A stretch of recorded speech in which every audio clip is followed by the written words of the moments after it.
Di dalam Keluaran pasal yang ke-29. Keluaran pasal 29. Ini gandum yang terbaik. Ya. Keluaran pasal yang ke-29. Kita lihat untuk apa gandum yang terbaik ini. Keluaran pasal yang ke-29. Di sana jelas untuk apa gandum yang terbaik ini. Mari kita membaca ayat yang pertama sampai dengan ayat yang ketiga. Dalam Bitson saya sudah mulai menunjukkan ayat-ayat ini. Ayat pertama sampai dengan ayat yang ketiga. Inilah yang harus kau lakukan kepada mereka untuk mengkuduskan mereka, supaya mereka memegang jabatan imam bagiku. Ambillah seekor lembu jantan muda dan 2 ekor domba jantan yang tidak bercela. Iya, jadi saudara-saudaraku, di sini Tuhan sudah menyatakan kerinduannya mencari imam-imam yang melayani Tuhan. Mencari imam-imam yang melayani Tuhan. Ini dalam perjanjian lama. Dalam perjanjian baru, waktu anak domba itu tersembelih, dia katakan saatnya anak manusia dimuliakan. Dia bicara tentang pelayan-pelayan yang akan dimuliakan oleh Bapa. Jadi di sini hubungan antara korban darah, dan gandum, anak-anak Tuhan yang masuk dalam proses untuk menjadi imam-imam. Mari kita baca. Roti yang tidak beragi. Ya, jadi selain dari lembu jantan dan domba jantan, ini bicara tentang korban Kristus. Waktu Yesus mendengar orang kafir sudah mulai datang menyanyikan dia, dan dia katakan saatnya anak manusia dimuliakan. Dia tunjuk proses mati dan bangkit. Dia tunjuk tentang menjadi pelayan-pelayan Tuhan. Menjadi imam-imam bagi Allah. Haleluya. Di sini ditunjukkan lembu muda dan domba jantan. Kemudian ayat 2. Roti yang tidak beragi dan roti bundar yang tidak beragi, yang diolah dengan minyak, dan roti tipis yang tidak beragi, yang diolesi dengan minyak, dari tepung gandum yang terbaik. Dari tepung gandum yang terbaik. Haruslah kau buat semuanya itu. Iya, terima kasih. Terus ayat 3. Kau taruhlah semuanya dalam sebuah bakul, dan kau persembahkanlah semuanya dalam bakul itu. Demikian juga lembu jantan dan kedua domba jantan itu. Iya, terima kasih. Jadi suatu keadaan mempersembahkan hidup kepada Tuhan. Kita mempersembahkan hidup kita kepada Tuhan untuk melayani Tuhan. Melayani Tuhan bagaikan roti yang mengalami suatu proses dibentuk menurut maunya Tuhan. Ada 3 bentuk roti di sini. Ada 3 bentuk roti di sini, itu menunjuk kepada sifatnya seorang imam yang melayani Tuhan, yang dapat mempersembahkan tubuhnya dan juga dapat mempersembahkan persembahan yang oleh kehendak Tuhan berkenan kepada Allah. Ini imam-imam. Ini bicara dari kehidupan imam-imam. Roti yang pertama disebut roti yang tidak beragi. Ya, roti yang tidak beragi. Itu bicara tentang kesucian. Jadi seorang imam mutlak dituntut oleh Tuhan kesucian. Mutlak dibutuhkan seorang yang disucikan oleh Tuhan. Lewat pengampunan dosa yang kita sudah melakukan, yang kita sudah lakukan melawan kehendak Allah. Kita perlu disucikan oleh Tuhan. Ini roti yang tidak ada raginya. Jadi menjadi imam-imam lebih dahulu mengalami proses penyucian. Sedikitnya pengampunan dosa itu sedikitnya. Orang tidak berdosa enggak ada. Semua orang sudah berdosa. tetapi mendapat kesempatan untuk diampuni oleh Tuhan. Kalau ia menyadari dan mengaku dosanya, ia diampuni oleh Tuhan. Sedikitnya seorang imam itu adalah orang yang menerima pengampunan dosa. Kalau orang itu betul-betul mengalami pengampunan dosa, dari pengampunan dosa ini ada tumbuh suatu kekuatan untuk merindukan kesucian. Sebab Tuhan memang perintahkan begitu. Waktu Tuhan mengampuni seorang perempuan berdosa, waktu ia diampuni, Tuhan katakan, pulanglah, jangan berbuat dosa lagi. Jangan berbuat dosa lagi. Jadi waktu kita menerima pengampunan dosa, sekaligus sebenarnya kita menerima kekuatan untuk tidak berbuat dosa lagi. Kalau kita tahu memanfaatkan kuasa itu, saudara-saudara. Kalau kita tahu memanfaatkan kuasa yang diberikan oleh Tuhan kepada orang berdosa yang menerima pengampunan, dia akan menjadi suatu kehidupan yang akan meningkat, saudara-saudaraku. Sebab sesudah Tuhan bicara tentang roti yang tidak beragi, yang diolesi dengan minyak, ia bicara tentang roti bundar juga tidak beragi. Roti bundar itu mengasihi Tuhan. Roti bundar itu mengasihi Tuhan. Roti yang bundar itu artinya hidup dalam kasih Allah. Bundar, perkataan bundar itu gambaran dari mengasihi Tuhan tanpa ujung dan pangkalnya, kekal. Itu bundar. Melayani Tuhan dengan kasih itu sama dengan melayani Tuhan dengan segenap hati. Itu ibadah yang benar. Tubuh, jiwa, dan roh. Itu suatu persembahan ibadah yang berkenan kepada Tuhan. Ibadah yang berkenan. Tubuh, jiwa, dan roh itu korban yang hidup. Roma 12 ayat 1 dan 2 itu korban yang hidup. Korban yang hidup itu adalah tubuh, jiwa, dan roh tidak dipisahkan. Itu dalam satu kesatuan. Waktu ibadah ada tubuhnya, ada jiwanya, ada rohnya. Pada Tuhan, jangan ikut keinginan dunia, keinginan daging, tapi apa yang roh mau.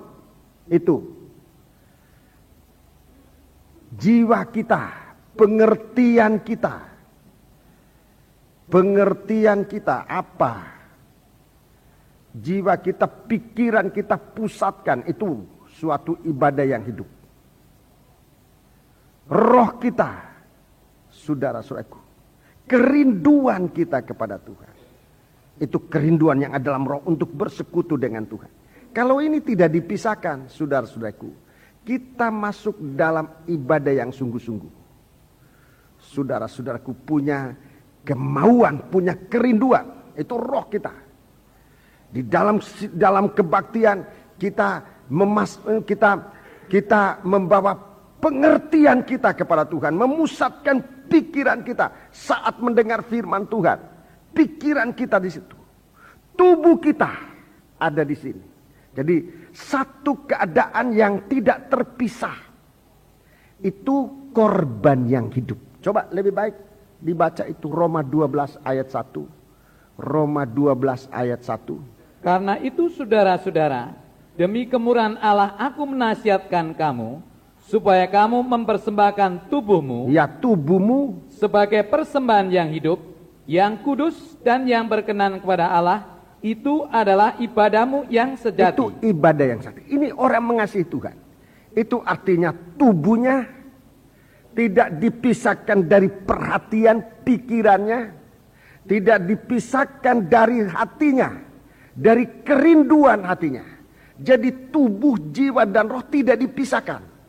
Tubuh, jiwa, dan roh itu tidak dipisahkan di dalam beribadah kepada Tuhan. Ini akan mengalami suatu berkat besar.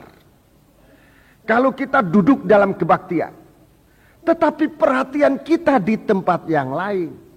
Itu artinya jiwa kita tidak di sini. Kita tidak menjiwai kebaktian itu. Kita tidak menjiwai waktu nyanyi. Kita tidak menjiwai waktu firman Allah disampaikan.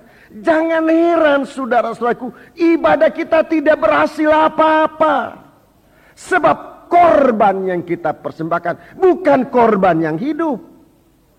Kalau jiwa kita berpisah dari tubuh kita. Kalau orang dunia mengatakan sakit jiwa. Kalau kasarnya ya tidak usah saya bilang, saudara tahu sendiri. Bagaimana saudara-saudaraku, Tuhan mau pakai orang semacam ini. Dalam pelayanan tidak sepenuhnya perhatiannya waktu melayani sebagai anggota sangkur, tidak ada perhatian. Tidak ada perhatian mulai dari latihan, aturan-aturan nyanyinya, setelah menyanyi yang mana. Ibadah semacam ini saudara-saudaraku, pelayanan semacam ini, tubuh tanpa jiwa. Itu korban mati. Apalagi kalau tanpa roh. Tidak punya kerinduan. Kita punya kekurangan, kita punya kelemahan banyak. Tapi kalau kita ada kerinduan, kita ditampilkan oleh Tuhan bagaikan roti bundar. Tubuh ada, jiwa ada, roh ada untuk melayani Tuhan. Ini pelayanan hidup. Tubuh tidak dipisahkan dari jiwa. Jiwa tidak dipisahkan dari tubuh dan roh. Tubuh, jiwa dan roh melayani Tuhan. Kekuatan, pikiran, kerinduan, keinginan kita ada dalam satu kesatuan. Ini yang disebutkan ibadah yang sejati. Ibadah ini yang akan mengetahui apa yang menjadi kehendak Tuhan. Ibadah ini yang akan mengetahui. Saudara, sebagai seorang hamba Tuhan, kita bisa berkhotbah, tubuh kita berkhotbah, tapi pengertian kita tidak dalam firman yang kita sampaikan. Tidak mempunyai kerinduan apa-apa untuk membuat sidang jemaat, membuat Allah berkenan dalam ibadah pelayanan. Itu ibadah ada tubuh tapi tidak ada roh. Itu bukan cuma sakit, tapi mati. Tubuh tanpa roh itu mati. Sebab itu di dalam Roma 12 itu suatu pelayanan seorang imam bulat, tubuh, jiwa dan roh tidak dipisahkan dalam suatu perhatian. Saya berani sudah mengajak, sudah coba demikian. Coba beribadah seperti itu. Saudara akan lihat hasilnya lain daripada saat waktu beribadah tanpa kebulatan hati ini. Tidak bulat hati. Di dalam Matius 12 ini dibaca. Ini Tuhan nyatakan kerinduannya bagaimana kita melayani Tuhan. Injil Matius pasal yang ke-22. Injil Matius pasal yang ke-22.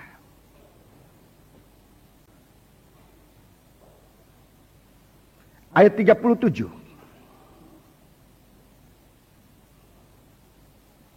Jawab Yesus kepadanya, "Kasihlah Tuhan Allahmu dengan segenap hatimu, Ya. dan dengan segenap jiwamu, dan dengan segenap akal budimu." Ya, seluruh kekuatan kita. Tubuh, jiwa, dan roh kita. Terima kasih. Ini suatu ibadah. Ini suatu persembahan melayani Tuhan. Bagaikan roti bundar. Bagaikan roti bundar. Tidak terpecah-pecah. Kalau terpecah, saudara-saudaraku, pelayanan kita cacat di hadapan Tuhan. Tidak segenap hati. Tidak akan sanggup mengatasi sedikit percobaan, apalagi kalau percobaan besar. Bisa tersinggung, bisa tersandung. Dalam pelayanan bersama kita nanti berada dalam satu bakul. Roti-roti ini nanti akan berada dalam satu bakul. Dalam pelayanan bersama nanti saudara, kita mengalami banyak ujian ini. Tetapi Tuhan katakan itu akan menguji siapa yang teguh. Siapa yang tahan uji? Ada guncangan, ada macam-macam saudara-saudaraku. Tetapi kalau kita bagaikan roti bundar dengan penuh perhatian kita, kesulitan bisa ada, tetapi tidak ada satu kesulitan yang tidak dapat diatasi. Rintangan bisa ada, tapi rintangan-rintangan itu oleh kuasa kasih-Nya Allah bisa diatasi. Sebab itu mari kita merupakan satu roti yang dibentuk oleh Tuhan. Mulai dari mengalami pengampunan, kemudian mengalami kasih Allah. Kemudian yang ketiga, kita baca roti tipis. Keluaran 29. Roti tipis. Roti tipis yang juga tidak beragi, yang semuanya diolesi dengan minyak. Minyak ini Roh Kudus. Dalam proses ini Roh Kudus tidak meninggalkan kita. Roti tipis itu bicara tentang kerendahan hati. Kerendahan hati. Jatuh ke tanah dan mati. Merendahkan diri serendah-rendahnya. Untuk apa? Untuk menghapus segala kemungkinan untuk bisa jatuh. Roti tipis, kerendahan hati, serendah-rendahnya. Untuk apa? Menghapus kemungkinan untuk bisa jatuh. Kita dipakai oleh Tuhan, hati-hati. Salah satu sifat seorang imam adalah roti tipis. Merendahkan diri serendah-rendahnya. Itu tidak ada kemungkinan untuk jatuh lagi. Kalau kita meninggikan diri sedikit saja, setinggi bangku, sudah bisa jatuh. Setinggi bangku sudah bisa jatuh. Kita harus berada benar-benar di tempat yang paling rendah, serendah-rendahnya. Tidak bisa dijatuhkan lagi. Menjadi roti tipis, merendahkan diri serendah-rendahnya, membuat kita tidak mungkin bisa jatuh. Nah, inilah orang yang nanti akan dipilih oleh Tuhan menjadi imam-imam. Dan di antara imam-imam ini, saudaraku, nanti akan mendapat kesempatan. Kita baca sekarang dalam ayat yang ke 22 sampai dengan ayat 24. Keluaran 29 ayat 22 dan 24. Jadi dari menjadi imam-imam ini, dengan tabiatnya imam ini, 3 bentuk roti ini tabiat imam. Dan imam-imam yang benar-benar bertabiat ini, dia mendapat tempat khusus di hadapan Tuhan. Mendapat tempat khusus di hadapan Tuhan. Mari kita baca ayat 22 sampai dengan 24. Dari domba jantan itu haruslah kau ambil lemaknya, ekornya yang berlemak, lemak yang menutupi isi perutnya, umbai hatinya, kedua buah pinggangnya, lemak yang melekat padanya, paha kanannya, sebab itulah domba jantan persembahan pentahbisan. Persembahan pentahbisan. Lemak ini semua untuk Tuhan. Di dalam kitab Imamat disebut lemak itu tidak boleh dimakan oleh manusia. Sebab itu untuk Tuhan. Itu bau yang paling harum. Itu harus dibakar menghasilkan bau harum. Ini lemak. Jadi saudara-saudaraku, kita lihat kalau kita dipilih oleh Tuhan, memang semua mendapat yang terbaik. Mendapat yang terbaik. Ayat 23. Kau ambillah juga satu keping roti. Ambillah juga, jadi bersama dengan yang terbaik dari korban sembelihan, dari korban-korban yang disembelih tadi, itulah lemaknya, diikut sertakan apa? Ulangi 23. Kau ambillah juga satu keping roti. Satu keping roti. Ini pilihan. Ini pilihan dari yang terpilih. Satu ketung roti yang Ya, 1 roti bundar yang berminyak, iya, dan 1 roti tipis dari dalam bakul berisi roti yang tidak beragi, iya, yang ada di hadapan Tuhan. iya. Jadi dari sekian roti ini dipilih masing-masing 1 keping. Ini pemilihan yang luar biasa dari antara imam-imam ini nanti. Kita melayani Tuhan di bumi ini dalam sebuah bakul. Kesempatan suatu perlombaan, tapi satu perlombaan yang harus sehat. Jangan perlombaan tidak sehat, tapi suatu perlombaan yang sehat. Kita menempatkan diri kita di hadapan Tuhan. Saudara-saudaraku, di saat itu Tuhan akan mengambil kehidupan ini. 1 dari sekian banyak dipilih oleh Tuhan. Di mana? Dibawa kemana itu? Ayat 24. Haruslah kau taruh seluruhnya ke atas telapak tangan Harun. Ya, Harun itu imam besar. Itu gambaran dari Yesus Kristus adalah imam besar. Terus? Dan ke atas telapak tangan anak-anaknya. Dan haruslah kau persembahkan semuanya sebagai persembahan unjukan di hadapan Tuhan. Ya, persembahan unjukan. Itu persembahan yang ditimang. Saudara lihat tangan saya, ini buku ini. Kalau saya gambarkan ini merupakan roti-roti yang dipilih, itu ditaruh di tangan Tuhan. Di tangan imam besar untuk ditimang-timang. Ditimang-timang, itu dalam terjemahan bahasa lama, mungkin dalam bahasa lain juga demikian. Itu persembahan unjukan, diunjukkan, ditimang. Saudara-saudaraku, suatu kegerakan besar terjadi di dalam tangan Tuhan. Satu kehidupan yang sungguh-sungguh, saudara-saudaraku, memenuhi apa yang menjadi kehendak Tuhan. Roma 12 ayat 1, itu satu kehidupan yang mengenal kehendak Tuhan. Mengetahui kehendak Tuhan. Yaitu apa yang berkenan, apa yang baik, atau apa yang baik, apa yang berkenan, dan yang sempurna. Ini suatu pilihan di atas pilihan yang lain. Tapi dimulai dengan kehidupan kita beribadah sejati kepada Tuhan. Tubuh, jiwa, dan roh kita tidak dipisahkan. Akan nanti Tuhan memilih, saudara-saudaraku, satu kehidupan.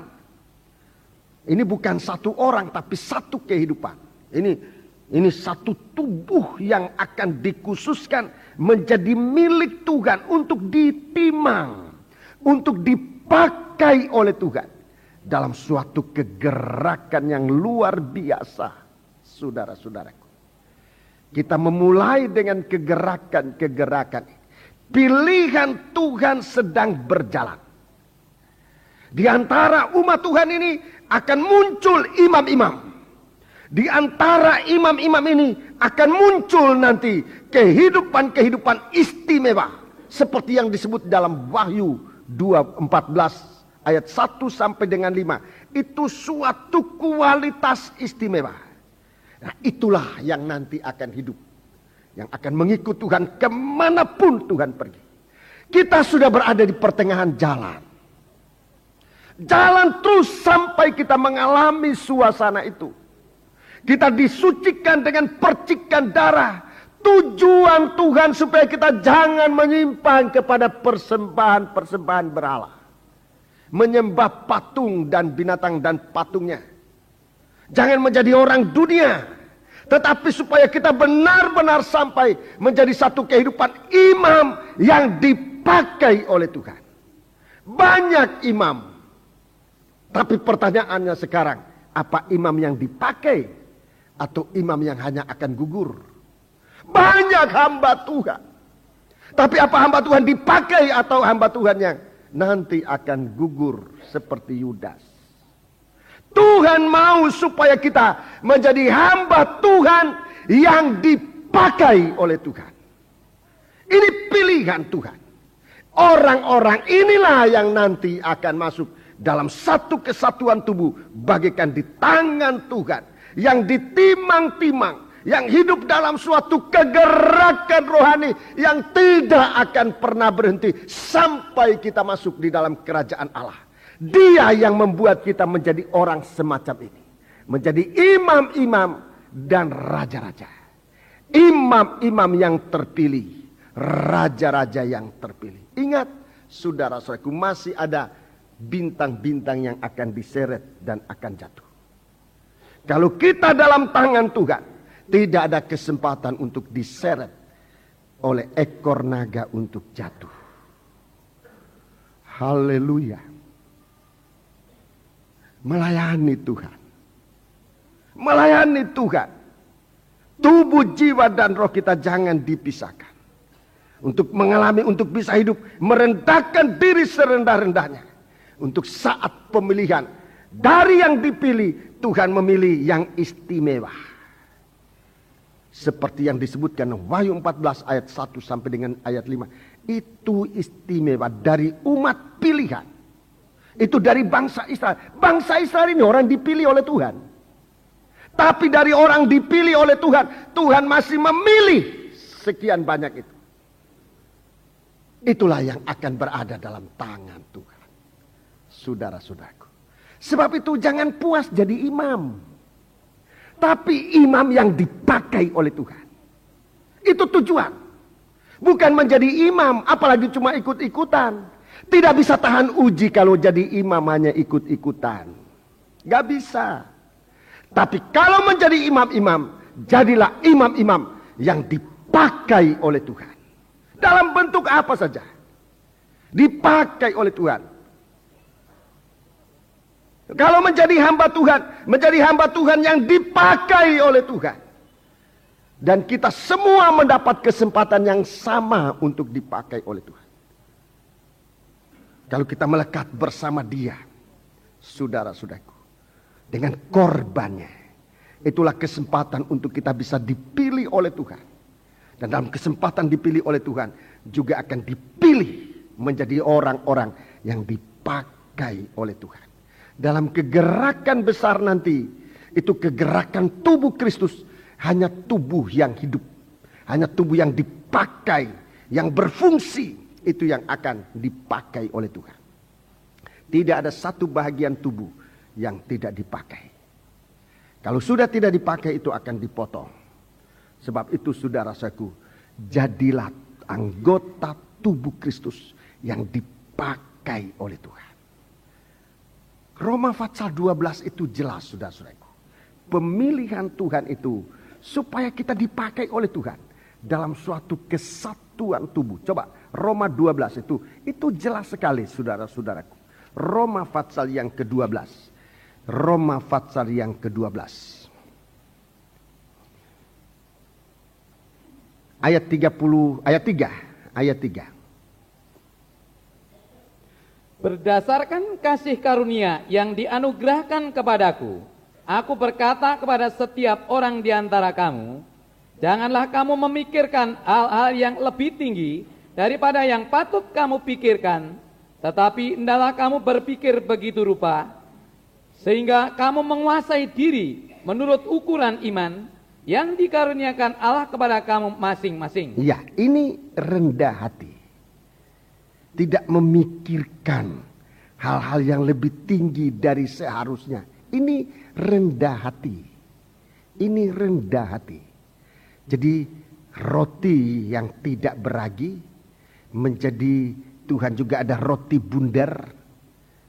Saudara-saudaraku, tidak memisahkan tubuh, jiwa, dan roh mengasihi Tuhan. Kemudian di sini Tuhan bicara tentang roti tipis. Dalam ayat yang ke-16. Ayat 16. Hendaklah kamu sehati sepikir dalam hidupmu bersama. Ya. Janganlah kamu memikirkan perkara-perkara yang tinggi. Jangan memikirkan perkara-perkara yang tinggi. Tetapi arahkanlah dirimu kepada perkara-perkara yang dirimu pada perkara-perkara yang sederhana. Janganlah menganggap dirimu pandai. Janganlah menganggap dirimu pandai. Merendahkan diri pada yang rendah. Ini mengarahkan diri pada yang sederhana. Merendahkan diri pada yang rendah. Ini roti tipis. Kalau merendahkan diri pada yang tinggi gampang sekali. Kalau saudara masuk di pintu itu tinggi, gampang bisa keluar masuk. Tapi coba masuk di bawah kolong bangku itu. Masuk di bawah kolong bangku itu rendah. Itu merendahkan diri begitu. Itu tidak kena pelor. Tentara sebelum diarahkan untuk ke peperangan, dilatih, dikasih latihan untuk masuk di rintangan. Ada kawat duri, mereka harus merayap di situ. Baru ditembak, berani angkat kepala pasti kena. Jadi diajar serendah-rendahnya. Supaya jangan kena pelor. Kita juga diajar begitu. Merendahkan diri, menghindari segala percobaan mata panah berapi dari setan. Orang yang merendahkan diri sulit dikalahkan oleh setan, sulit. Orang tinggi hati gampang kena pelor, gampang jatuh. Tapi kalau merendahkan diri serendah-rendahnya. Nah, kemudian kita melihat ayat 4. Tuhan bicara tentang satu tubuh. Satu tubuh yang dipakai oleh Tuhan. Satu tubuh yang dipakai oleh Tuhan. Ayat 4. Sebab sama seperti pada satu tubuh kita mempunyai banyak anggota. Iya. Tetapi tidak semua anggota itu mempunyai tugas yang sama. Iya, terus? Demikian juga kita. Walaupun banyak adalah satu tubuh di dalam Kristus. Satu tubuh dalam Kristus. Tetapi kita masing-masing adalah anggota yang seorang terhadap yang lain. Ayat 6. Demikianlah kita mempunyai karunia yang berlain-lainan menurut kasih karunia yang dianugerahkan pada kita. Ini kehidupan yang sudah dipilih mendapat karunia-karunia. Terus? Jika karunia itu adalah untuk bernubuat, baiklah kita melakukannya sesuai dengan iman kita. Terus? Jika karunia untuk melayani, baiklah kita melayani. Ya. Jika karunia untuk mengajar, baiklah kita mengajar. Baiklah kita mengajar. Jika karunia untuk menasihati, baiklah kita menasihati. Siapa yang membagi-bagikan sesuatu, hendaklah ia melakukannya dengan hati yang ikhlas. Siapa yang memberi pimpinan, hendaklah ia melakukannya dengan rajin. Iya, jadi memimpin itu harus rajin. Orang malas tidak bisa jadi pemimpin. Terus? Siapa yang menunjukkan kemurahan, hendaklah ia melakukannya dengan sukacita. Ayat 9. Hendaklah kasih itu jangan pura-pura. Terus? Jauhilah yang jahat dan lakukanlah yang baik. Terus? Hendaklah kamu saling mengasihi sebagai saudara dan saling mendahului dalam memberi hormat. Terus ayat 11. Janganlah hendaknya kerajinanmu kendor. Jangan kerajinanmu kendor. Biarlah rohmu menyala-nyala. Rohmu menyala-nyala. Di dalam kitab Wahyu diulangi soal ini. Maafkan, di dalam surat Yuda diulangi soal ini. Sebab Tuhan memilih orang-orang Israel yang keluar dari Mesir ini, Tuhan memilih. Ada yang gugur lagi, saudara-saudara. Jangan kerajinanmu menjadi kendor. Terus? Biarlah rohmu menyala-nyala. Rohmu menyala-nyala. Dan layanilah Tuhan. Terus? Bersukacitalah dalam pengharapan. Iya. Sabarlah dalam kesesakan. Sabar dalam kesesakan. Dan bertekunlah dalam doa. 13. Bantulah dalam kekurangan orang-orang kudus. Dan usahakanlah dirimu untuk selalu memberi tumpangan. Berkatilah siapa yang menganiaya kamu. Berkatilah dan jangan mengutuk. 15. Bersukacitalah dengan orang yang bersukacita. Iya. Dan menangislah dengan orang yang menangis. Terus? Hendaklah kamu sehati sepikir dalam hidupmu bersama. Janganlah kamu memikirkan perkara-perkara yang tinggi. Tetapi arahkanlah dirimu pada perkara-perkara yang sederhana. Janganlah menganggap dirimu pandai. Terus? Janganlah membalas kejahatan dengan kejahatan. Lakukanlah apa yang baik bagi semua orang. Sedapat-dapatnya, kalau hal itu bergantung padamu, hiduplah dalam perdamaian dengan semua orang. Jadi kalau memang itu tergantung pada kamu, mau selesai, mau damai, ayo lebih baik berdamai. Kalau kita mau damai, ya semua sudah damai. Kalau hal itu tergantung pada kamu, lebih baik berdamai dengan semua orang. 19. Saudara-saudaraku yang kekasih, janganlah kamu sendiri menuntut pembalasan, tetapi berilah tempat kepada murka Allah. Sebab ada tertulis, pembalasan itu adalah hakku. Akulah yang akan menuntut pembalasan, firman Tuhan. Tetapi jika seterumu lapar, berilah dia makan. Jika ia haus, berilah dia minum. Dengan berbuat demikian, kamu menumpukkan bara api di atas kepalanya. Janganlah kamu kalah terhadap kejahatan, tetapi kalahkanlah kejahatan dengan kebaikan. Kalahkan kejahatan. Ini orang yang dipilih oleh Tuhan. Ini tubuh satu roti tipis, satu roti yang tidak beragi, satu roti tipis yang tidak beragi, satu roti bundar yang tidak beragi, di dalam tangan imam besar Harun, digoyang-goyang. Orang ini nanti yang akan mengadakan kegerakan besar yang akan terjadi di dunia. Coba bayangkan nanti, saudaraku, kalau imam-imam menjadi seperti anggota tubuh yang disebutkan di sini. Itu kegerakan besar akan terjadi. Kita sedang mengarah ke sana hari-hari ini. Sebab harinya Tuhan sudah dekat sekali. Kita mengarah kepada kualitas semacam itu, saudara-saudaraku. Supaya kita menjadi suatu kehidupan yang bisa dipakai oleh Tuhan dimanapun, saudara-saudaraku. Kalau kita melihat dalam ayat ini, dalam Roma 12 ini, bagaimana Tuhan sangat memberi kesempatan luas kepada kita. Menjadi suatu kehidupan untuk dipakai oleh Tuhan dalam tangannya. Bagikan roti tipis, roti yang tidak beragi, roti bundar dalam tangan imam besar. Akan digoyang-goyangkan. Mengadakan suatu kegerakan. Kita bekerja bukan di luar Tuhan, tetapi kita bekerja di dalam tangan Tuhan. Artinya Tuhan yang bekerja bagi kita akan mengadakan segala sesuatu. Memberikan kita kemenangan, memberikan kita keberhasilan. Itulah Keluaran pasal 29. Roti hasil tuaian itu. Menjadi gandum yang sudah dituai akan menjadi roti yang dipilih oleh Tuhan untuk dipakai dalam melayani Tuhan. Haleluya.